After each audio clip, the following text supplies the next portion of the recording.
Three, two.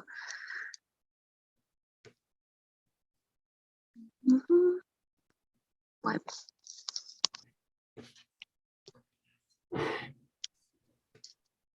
Hello, YouTube. Hello. Hello. You know what? I don't know what my ID. Okay, just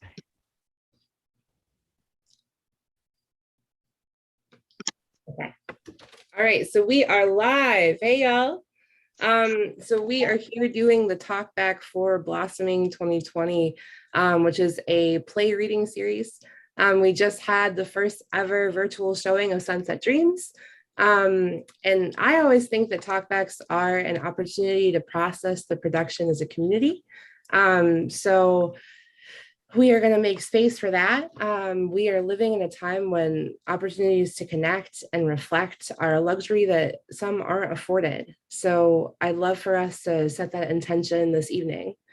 As we are diving in, let's pause and take a deep breath before we start. Between the three of us. Okay. All right. And thanks so much to the folks who are watching from home. As you guys are watching, if you guys have any questions, please throw those in the chat. But as we're starting, I'd like for you both to intro yourselves and just give your name, your pronouns, and your role within the play. Hi, I'm Anita Gonzalez. I'm the playwright and I'm a she, her. Hi, I'm Pat Jones and I am the director and I am a she, her. Wonderful, wonderful. Thank you guys both so much for joining. So I personally watched the play myself. And I absolutely loved it. I really loved being able to like see myself as well as like my family in the play. Yeah, I'm not gonna say too much. I want you guys to spend most of the time talking. So I would like to first ask Anita. I'd like to ask you a question. Just talking about the play, how did you get the idea for it? Well, I got it from being with family. And like Matt was talking about earlier, and traveling to the Caribbean. A particular one, the incident, we were honoring the 90th birthday of my Aunt Sarah, and we all 36 women went to the Caribbean together. And it was really interesting to see. I mean, we didn't know each other that well. I had my sister, but the rest of the people we didn't know. And so it was interesting to see the kind of conversations that happened and the relationships and getting to know each other that we happened. It was, and so that was one of the inspirations for the story. And then also traveling later, the whole thing with the plantation and the fire. Some of your actors have traveled with me to the Caribbean and experienced those things actually very recently. So it was kind of interesting, you know, Cool. because they didn't believe them until they saw them really happen. And they were like, oh yeah, they do that, right? So those are a bunch of the inspirations for the project. And I wanted to write a story about Black joy and love and family, because we don't see that often enough. It's hard for me to recall things that were not like about sex or men or just about Black joy. Everything is always about, oh, we got to get this guy, right? And it's not about the kind of love that women can have for one another and the worlds that we can live in as we learn to support one another. So that was important to me. Absolutely. And I definitely felt that throughout. I was like holding my breath, like waiting for like the other shoe to drop and for it to be like, you know, all about the man. At some point, I was like waiting for it, and then it didn't happen. And I loved that. We get so used to stories having to be about the man. I mean, that we're like, well, where is it? And it's not. It's not even how we live life. Absolutely. Yeah. Oh. Okay. I'm still here. Okay. All right. So Pat, I'd like to ask you a question. Can you talk about your experience with like directing during a pandemic? Oh. Well, it's weird because in one way it serves me. I'm disabled, which is a relatively new phenomena in my life. So the directing via Zoom is awful and wonderful all at once. Awful in the sense of, I love being with actors and I love being live and I love being, with people. So that's the awful part, is being separated from people. The good part is, I really had my choice of actors. We had a lot of Michigan-based actors, but I also, because of casting during the summer, because of the insanity of casting, I did pull people in from other places. I had a couple actresses, one's in New York, one's in LA. And Onike, who is New York based, at one point when she did the first reading, she was actually in South Africa, but God loved technology. It didn't matter, So we did the reading. She's in South Africa. We're just juggling time zones. So that was, that's a little bit of the challenge, but it's a great story, you know, um, to tell about family during the pandemic because, we're all either missing our family or way too close to our families. So it was just this lovely slice of life to take us into joy about a family and be outside of the pandemic. So yeah, Absolutely. it was Thank a you. great experience. Yeah. Um, Talking about like location, where are you guys at right now? I'm in Washington, DC. I'm in Detroit, Michigan. Wonderful. I'm currently in Grand Rapids right now. Oh, wow, cool. I miss Michigan. That's I'm nice sure to hear. you. Okay. Um, I'd like to ask you guys both a question together. What was like your experience? No, sorry. What was your intention as far as like what did you want the audience to feel? You guys have talked about joy. Were there like any other were there like particular moments where you wanted them to feel a particular feeling? I mean, I don't think I wrote like that for the audience, but I can tell you what it felt like watching it. First of all, the actors were amazing. I really want to give a shout out to the actors because they brought so much life to the text. I envisioned these Black characters, but you never know how people are going to read them. And I thought they added so much life that's so familiar to me from the community that I'm with. So that was important to me. And they were amazing in the work that they did bring to that. So I didn't have like a thing. And I also know that there were times because of their work where I listened to the words that I had written and I just started crying because they delivered them in such a way that was like it was like so much about love, you know, in the way that they talked to each other and the colloquialisms they got for the most part. It was cool. For sure. Yeah, for people who aren't watching, for people who weren't watching while we were talking privately earlier, they don't know that it was your first time seeing it. How is that? Right, right. Well, because I mean, it was funny. I actually, a friend of mine from London named Jonathan Mann wrote to me today, and he's like, "I'm going to go see it. I'm going to check in on it." And I was like, "Oh my God, I haven't really seen it.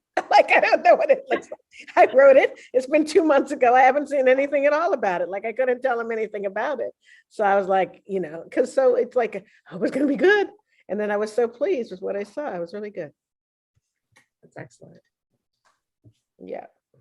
Repeat the question again. Oh, yes. So as far as like from your perspective directing, what was your intention as far as like having the audience feel specific things during specific scenes?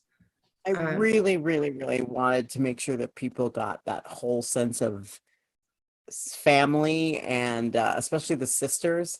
I loved so we had challenges casting the main character. we've had, I think that was our fourth actress in that role, just because of, people's lives and schedules. So, but chemistry is so important.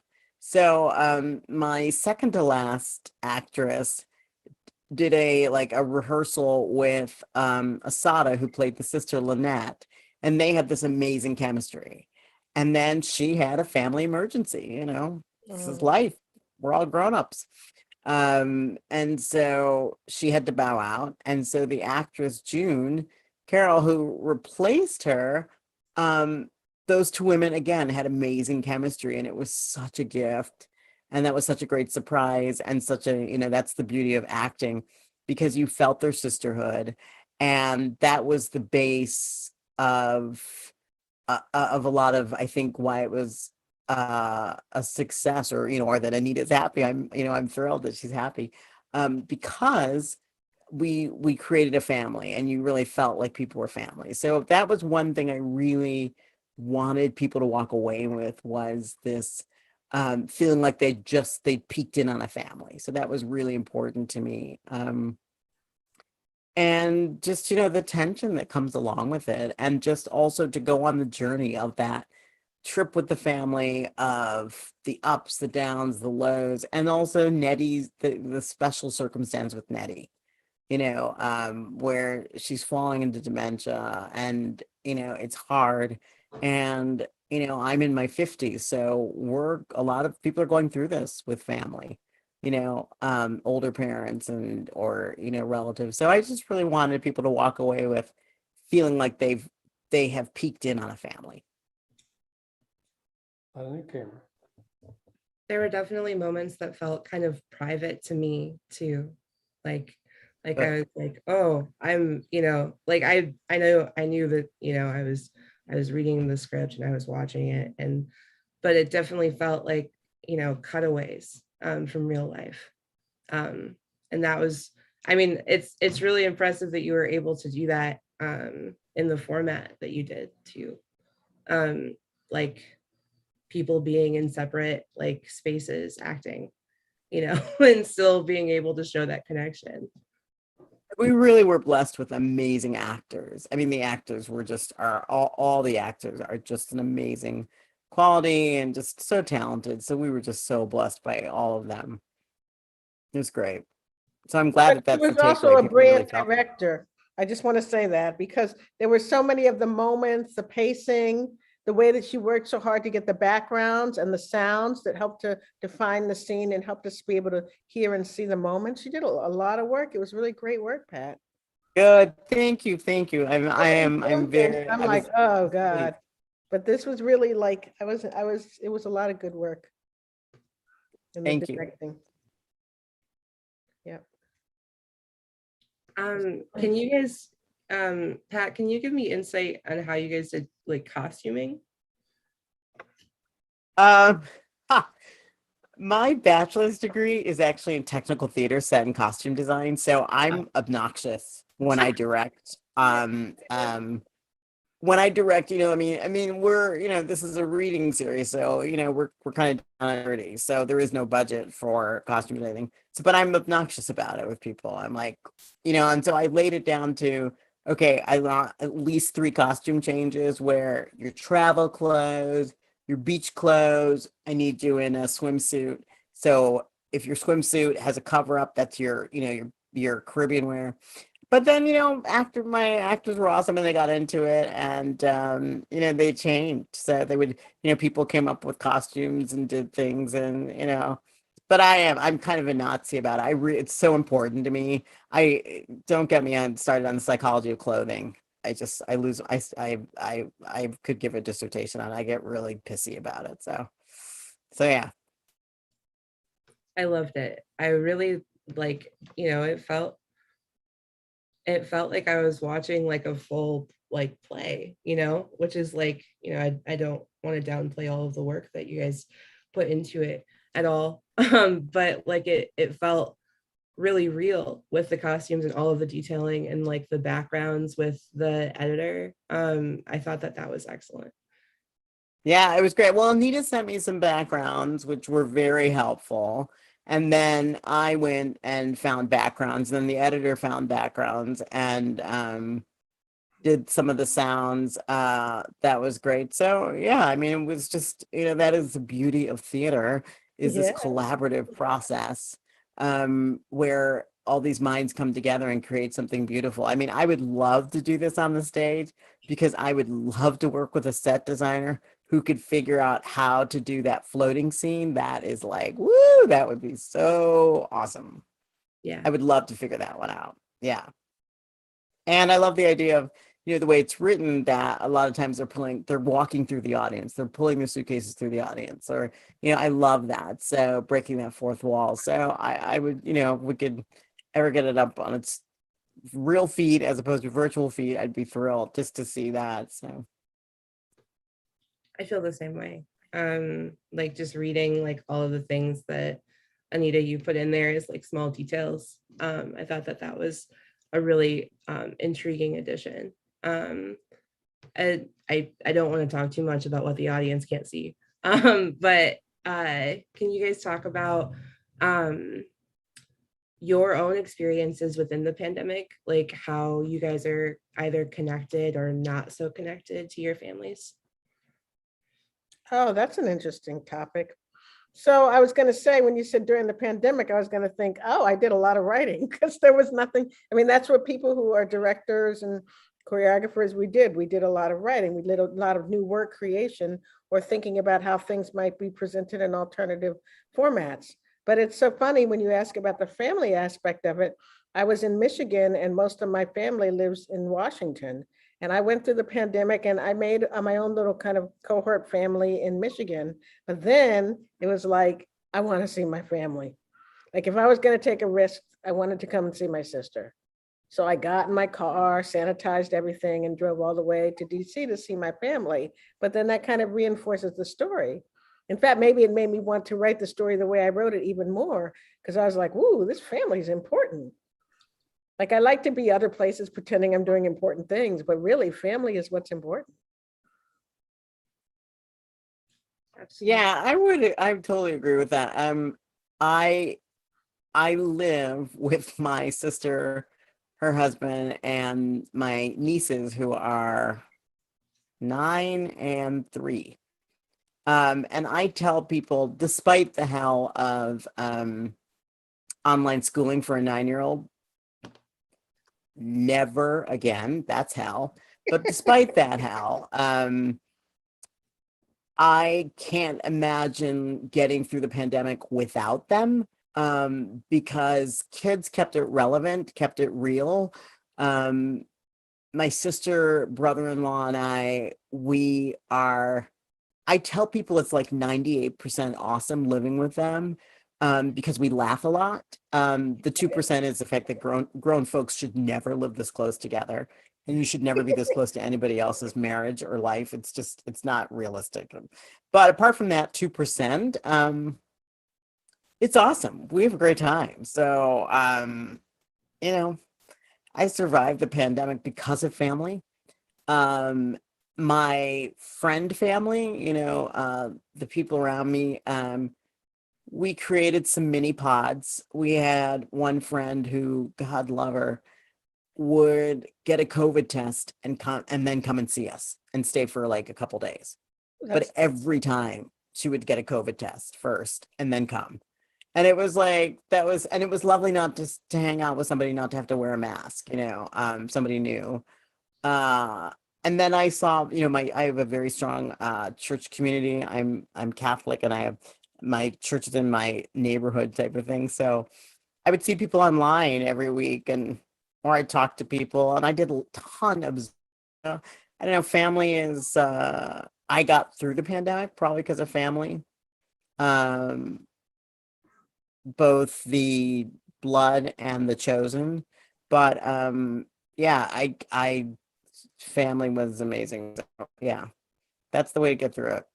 Yeah, I learned a lot, and I was hoping that people would get that from the direction, and what I was trying to do was, as we're coming out of this, or hopefully coming out of it, now we're kind of going back into this, realizing, oh my God, your family. It's like, you just want to hug and hold people.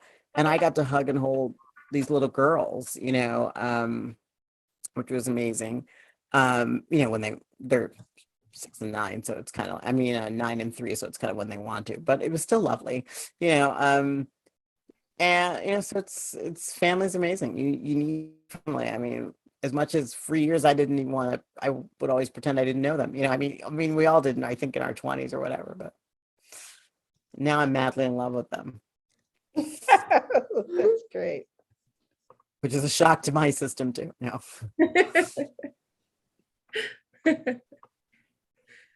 Yeah.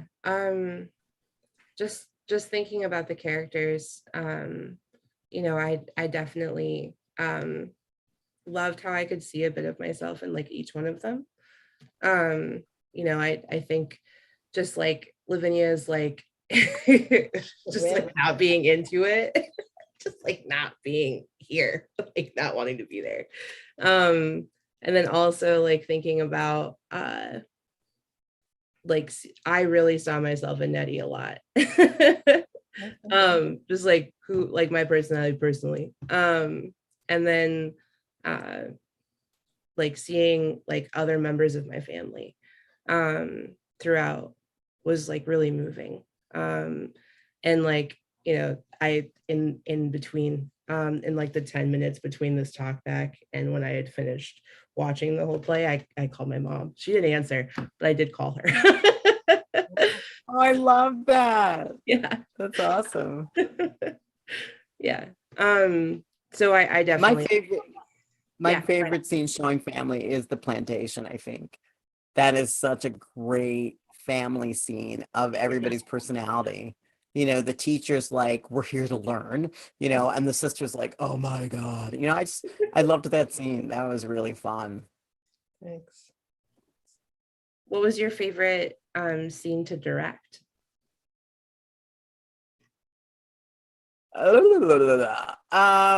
It might have been the plantation. No, it's across. There's 3 scenes I loved. I loved the plantation. I loved the swim aerobics scene. That was hilarious and so fun. Oh my God, it was so fun to direct. And then I was challenged as a director by the swimming scene at the end and the floating scene. We did it, but it was a challenging one to direct. And but it was kind of fun in that aspect of like, how are we going to solve this problem? So I would say those were my favorite scenes to direct. The last one, it's because each one has their own journey on when they enter the water.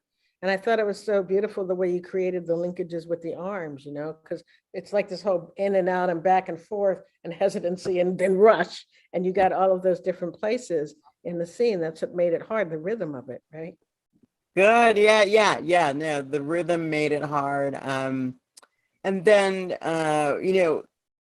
this was the gift of Zoom was that there's the filter or something that blurs out your background. Well, that kind of worked for the water, and we found that out by accident. And so I was like, oh, does everybody have that filter? If you do this, it looks like you're floating and you're in the water. I was just so thrilled. And I'm like, put your arms out. Okay, up higher. This is going to be your best arm workout. So, yeah, there was the technical side of it that added to it that we really got blessed with. Interesting. I just want to say that it looks like Alexandria Davis is in the waiting room, so I'm gonna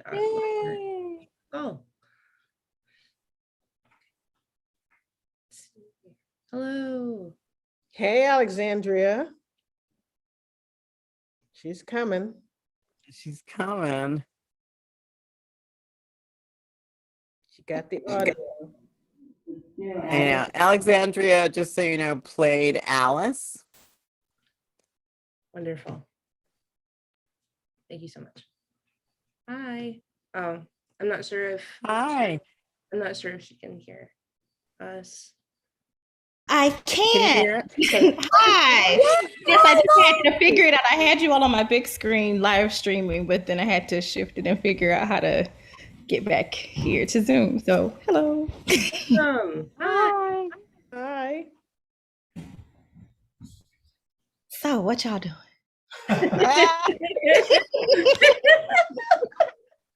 So let me let me tell yeah. a fun story.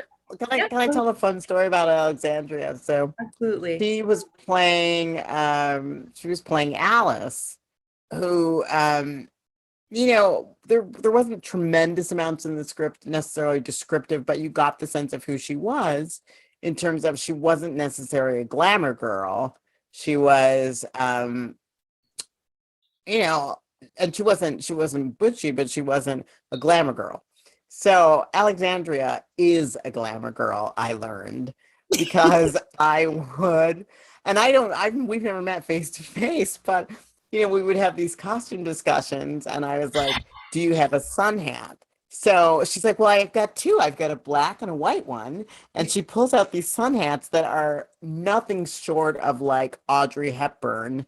Um, and they're like these massive, like floppy, stunning, like oversized, stunning hats, which I'm like, so not your character. They are gorgeous. And then as she's like, and then as she's talking, you know, these beautiful nails. Show them your nails. See, they're different this time. So that's what I was looking at, the transition, because we went through 3 good fields through. So we went from gold to purple to glow in the Oh dark. my God. She had these and she has these beautiful, like long, elegant fingers in the hat. And I'm like, okay, it's not Alexandria, it's Alice. And so none of this is appropriate for Alice. It's beautiful for Alexandria, but not for Alice. So that's my great story about Alexandria. We haven't met in person, but I'm all like, but I love you because I love style. You're my girl.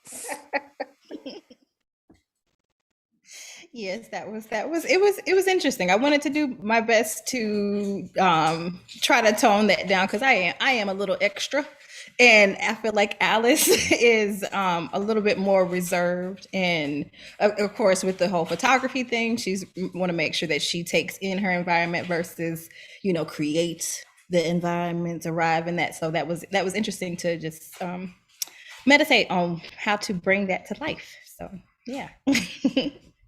Well, I That's a think beautiful character study. yeah, absolutely. Thank you so much for joining us. So far in the talkback, I've mostly just been asking questions. I'm also encouraging the audience, shout out to y'all, to ask us any questions that they might have.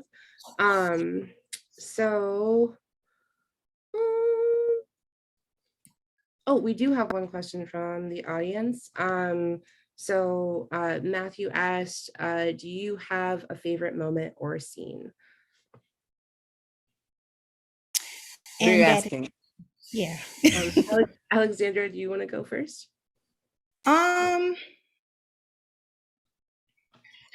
In all honesty, I loved the scene where we were in the water.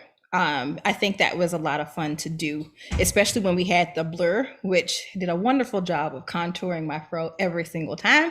But it was really cool to find out that that feature kind of blurs your body, so you kind of look like you're in water.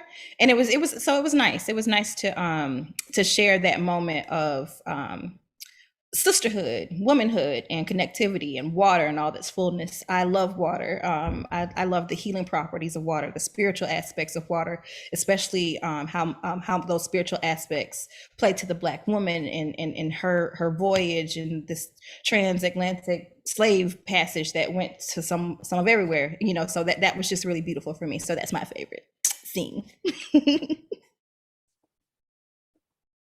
Well, I've answered the question, so I'm done. Yeah. Yep. The ones I liked when I wrote were different when I saw the show, which was really interesting. Like I did love the pool scene, and I also loved the pina colada scene. I was like, oh, that was like pretty awesome. The way you worked the drinks and stuff, and also the way the conversation flowed and the way the actors interpreted it.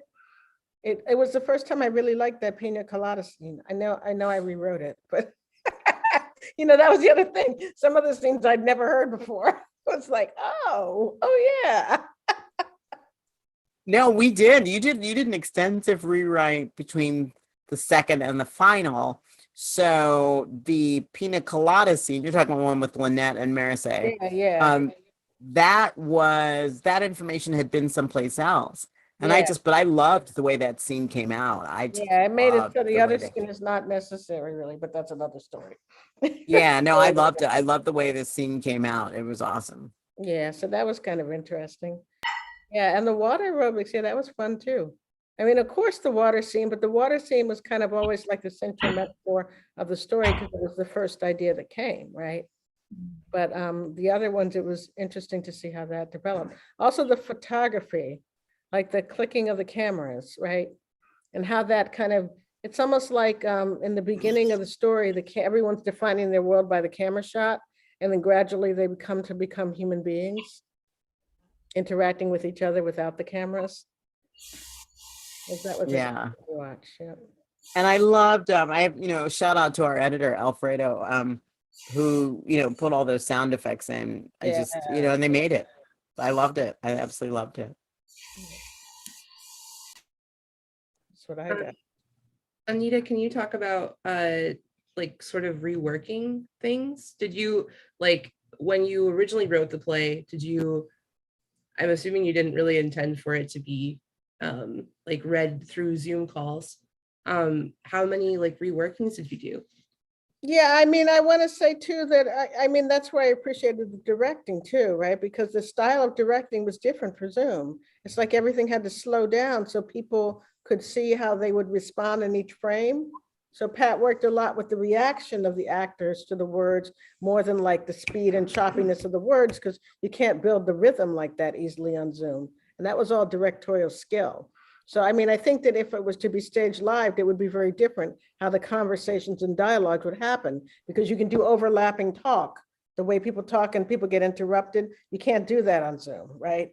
So instead, what she really did was really nuance how each actor reacted in between and around the lines. So I think that I mean, there's some things I would like cut because writers always overwrite in terms of dialogue, but I think I would need to see it on stage live to decide, what you're talking about, what would really need to change, because it would be a different show. It will be a different show when it's in a live theater because of that.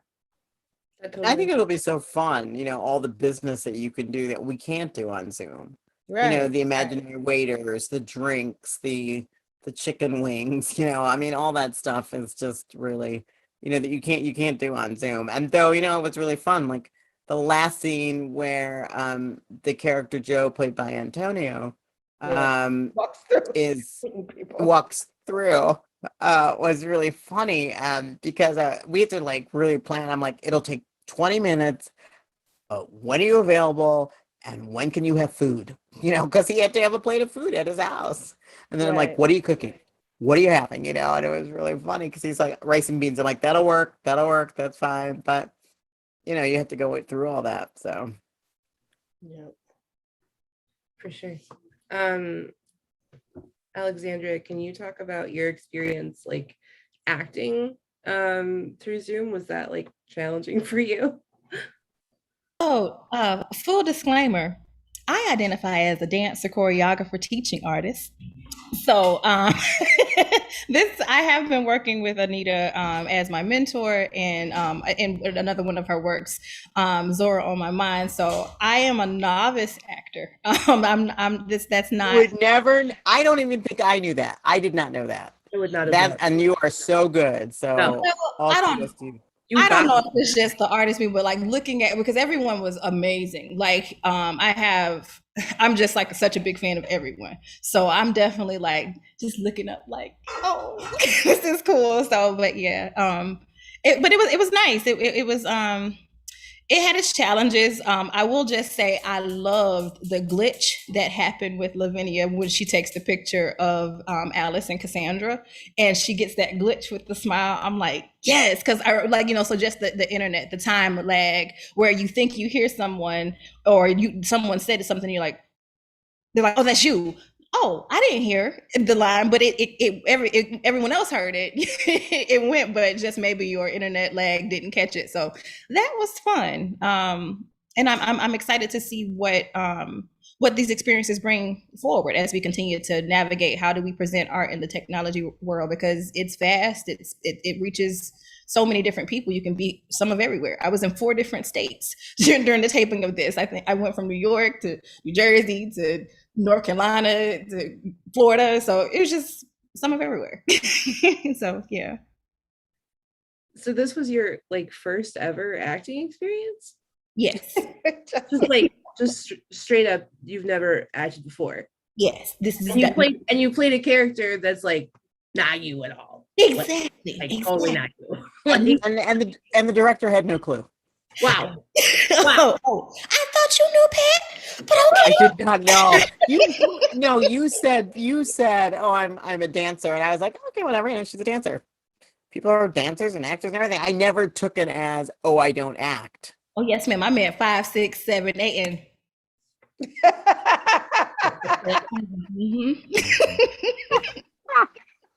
I love it. That's awesome. You're like, I'm 5, 6, 7, 8. Let's do it. You know, through movement. That's awesome. Wow. Well, I was a dancer at one point in my life, so maybe that's where we connected. I don't know. Okay, Pat, I'm gonna have to come down there to Detroit. Well, up there to see you. You know, we're gonna have to get together. You know, I have to see you. Can we tell your other secret? Sure. What's that? You don't know what I'm talking about. She and Antonio are a couple. So they were often Joe. Yes, Joe over here in the kitchen cooking. Come over here, Joe. They would often be in the same apartment filming their scenes. Hey, honey. That's your man. Hi. Wow. Hello. Hello. Wow. I ain't got no rice and beans, so don't be asking me for no rice and beans. We're making pho right now, is what we're making. Okay. Ooh. It means pho. Mm-hmm. Yes, indeed. So yeah. Great work. So that's the other secret that was in the cast. It was like, they're really a real couple. I bet they didn't tell you the third secret. Oh no, tell me. Look at their faces. Look at their faces. Okay, what's the third? They did field research in Cat Island in the Bahamas. Oh. So they did the bonfire. Yes, we do. Yeah. It actually was. It was really, for me. It was a big plus to have experienced a bonfire. Like I had never done that before, and the ritual. So it was really nice to bring that kind of knowledge into the scene. It made it more believable for me. So I thought it was really beautiful to see that reality come to life. Yeah. On Zoom or stage. Yeah. It was really beautiful. Yeah. I mean, were you also like behind the scenes giving her like acting lessons? Like low key? Yes. He would be in one room and I'd be in the other. I'd be like, you know what? I'm gonna take that.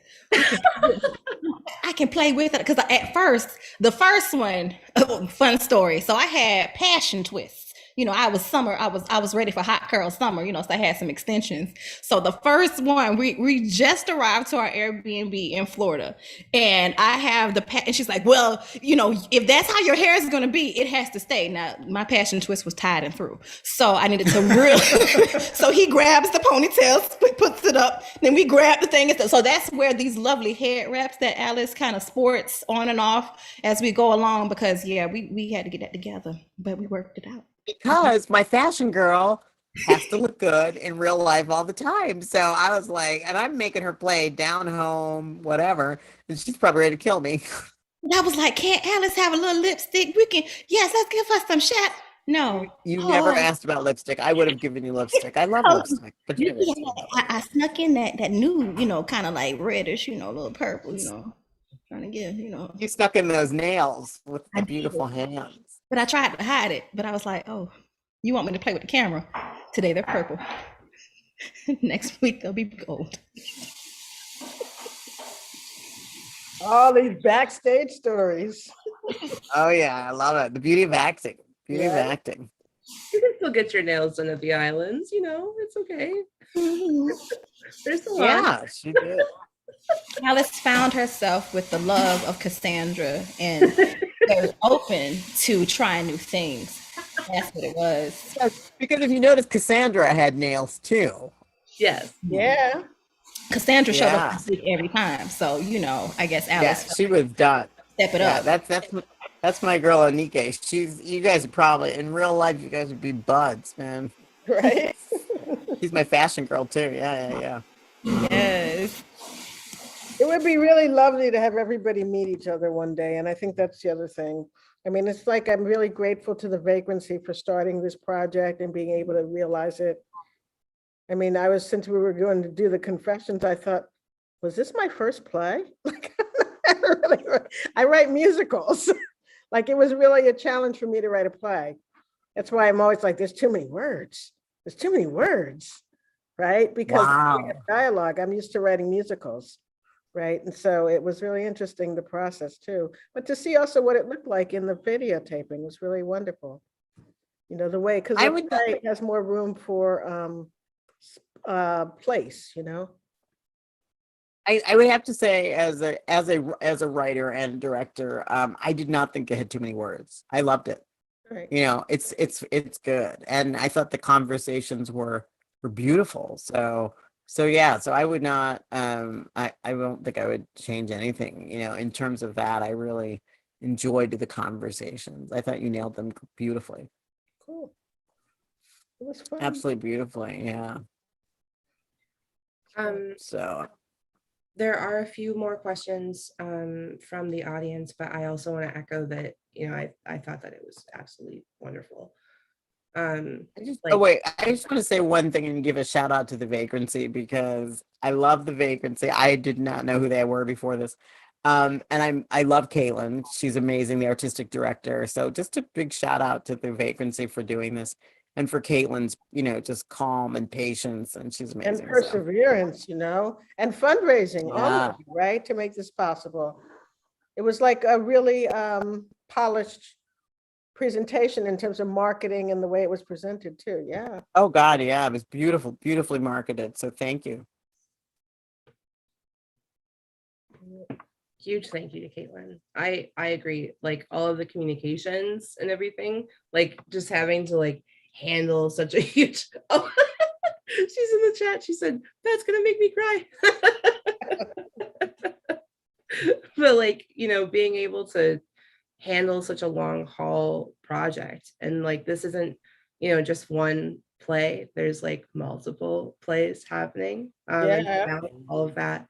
And like have this one be the first one that we get to have the talkback for. Like, I just think that that's a really wonderful start to this series.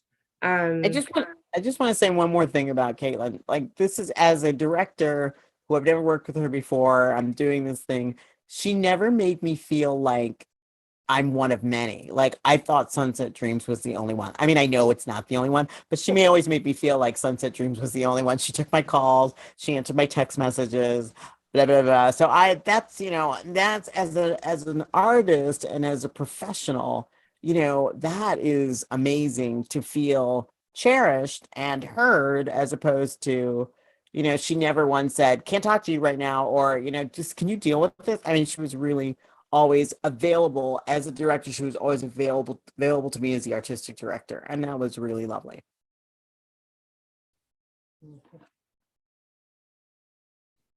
We love you, Caitlin. Looking at the chat again, there is a question about like the fun solutions that you guys had to find through the challenge of like creating virtually. Besides what we've already talked about with the background blurs and things like that, were there any other like fun solutions that you guys found? Like, even like personally, like maybe like finding the energy to do it like during the pandemic. I think the fun solutions, like, to me, was figuring out how we were going to film this. So I loved and again, Caitlin jumped in and kind of set the schedule, which was wonderful, wonderful, because that was like this big daunting task that I think I'd been kind of avoiding. But once that was set, it was really great. Like we would have 3-hour rehearsals. I broke them up into hour-long, like per scene. We would spend the first 20 minutes rehearsing, and then we'd film. And a lot of times we got done ahead of schedule. And so it was so down and dirty, and the actors were so on it. And again, it's the caliber of actor you're working with that we just we threw it. I was like, okay, 3, 2, 1, action. And then, people would do the scene, and then they would and then I'd be like, okay, how do you guys feel? Okay, are we ready? And then we'd ask questions about, moments, and we'd have direction, and we'd talk about things like that. And then we'd film it, and we'd film it 2, 3 times. And then that was it. And then we'd move on. And so that was really a revelation and really made it livable. And it was great. So thanks to my actors. I mean, they were amazing. And thanks to Caitlin for getting the ball rolling. I think we're coming close to our last few questions.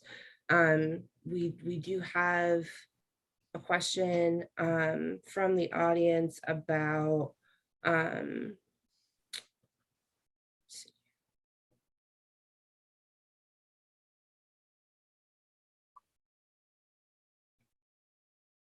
okay. So this question is for Anita.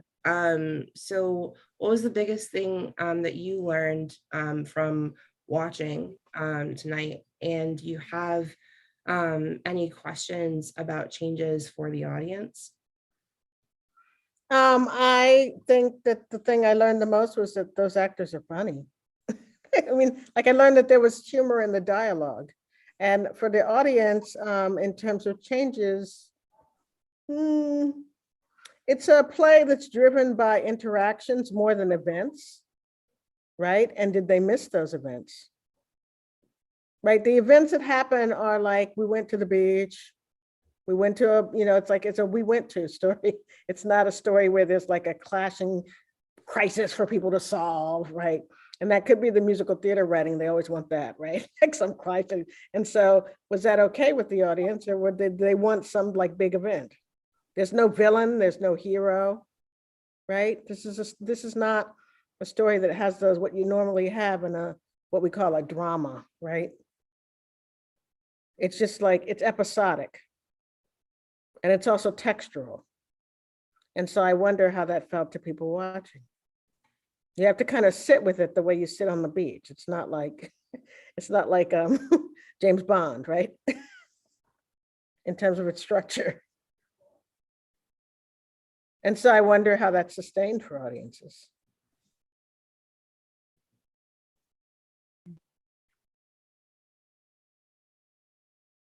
I mean, because you asked me if the audience had any question I had for the audience, which is a kind of a weird question, but okay.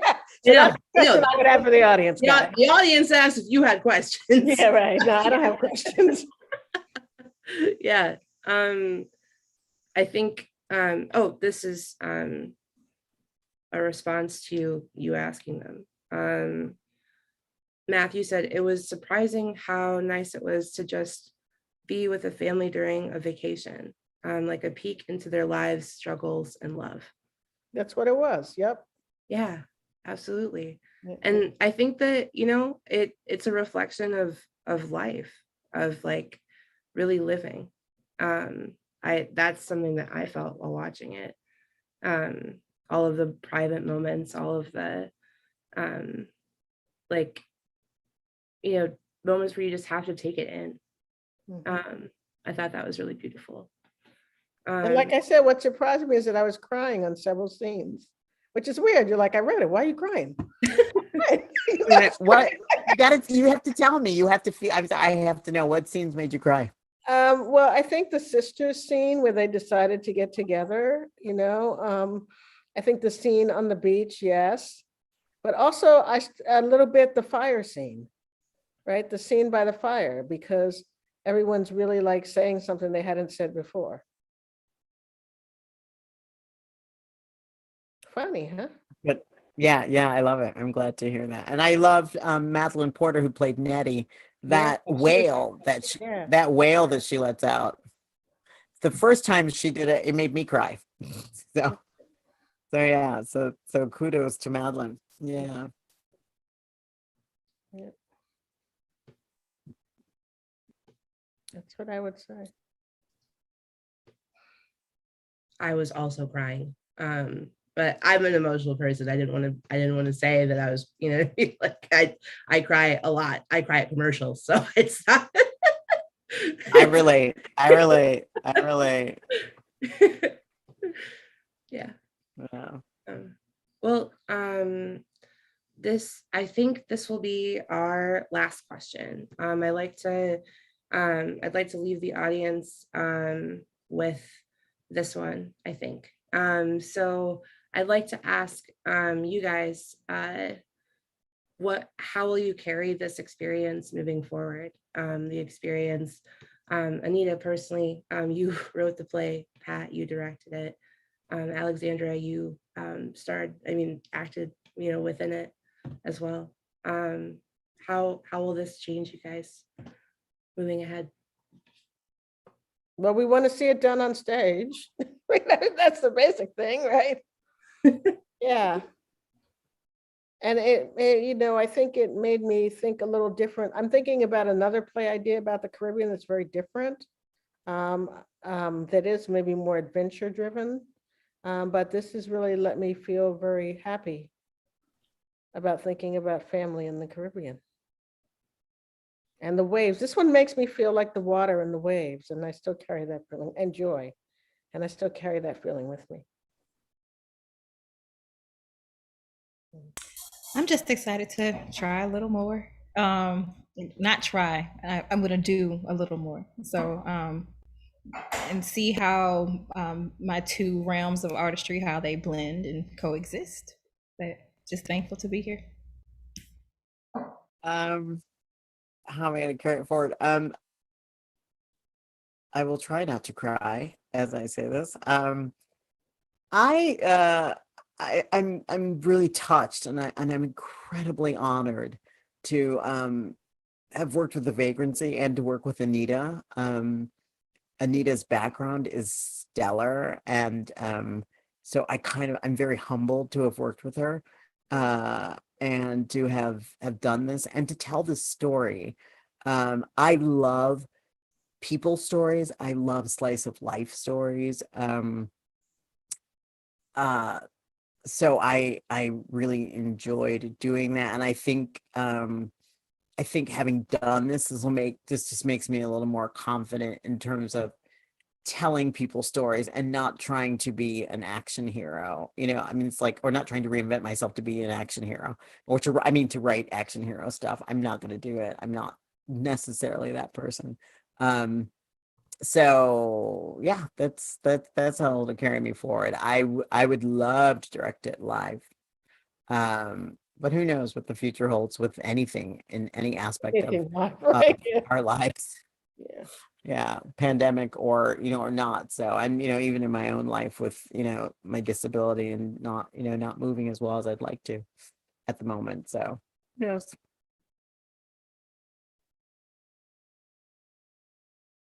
Thank you for this, Pat. It was beautiful. Thank you. Awesome. And Alexandria and all the cast. Oh, you all were amazing. And June Carroll, who literally showed up. June Carroll, she showed up 2 hours before the first rehearsal. Oh my goodness. Wow. Isn't she amazing? Yeah. And IMBD her because she's coming up on a show she's going to be in a show, I think, in 2022 on FX. Okay. So yeah, she's pretty awesome. Just a great group of people. So I was completely honored to work with all of them. And oh, by the way, that was my niece who peeked in. I saw your niece. Yes. She wanted to come in and say hi, but she got called to dinner, so I'm sure she's pouting downstairs. Like, I had to be on. They were live. Wow. that was Sophia. I loved like hearing about Sophia and then seeing Sophia. I was like, I could probably get her back. She might be right out the door. Trust me. And she's a thespian, and we laugh because my sister's like, she's your child, because she's a budding thespian. She really is all, and she has cousins in New York. They do Zoom plays. Oh, wow. Oh yeah, they call people. I mean, one time they had my phone. I'm like, who are you calling? They called, like they basically went down my phone and like calling people. We're gonna do a Zoom play in like 20 minutes, and here's the code. They're little producers. So yeah, they're really amazing. Well, I'm sure part of it is that she has such an incredible aunt behind her, but We'll see. Well, and her other aunt is also, who Anita knows, is a producer in New York. So yeah, so she's pretty well healed. Like she'll be fine if she decides to really do this. Right. All right. Yeah.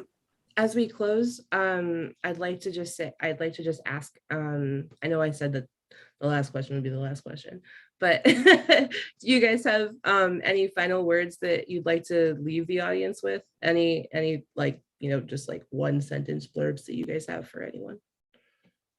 Keep finding your dreams in the sunset. How's that? The writer says. Tell your friends about it. Yeah. Tell your friends. You have Tell your friends, tune in. Yeah, watch the show and call your family if you can't hug them. I guess I would say support the arts in any way, shape, or form, be it on Zoom, be it live, be it over the phone. Just support the arts. self-care is the best care.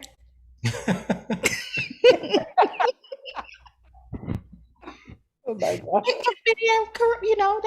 what it's supposed to be. It's true. Oh. Coming from a Black woman, it's true. Okay. Hey. All right. Okay. All right, you guys. I think that is going to be our close. Thanks so much for talking with me. Thanks so much for sharing You, space. Jocelyn, for a great job. Thank you. Thank you very Jocelyn. much. Thanks so much. I appreciate that. Thanks to everybody who's watching at home as well. I hope you guys have a great rest of your night. Okay.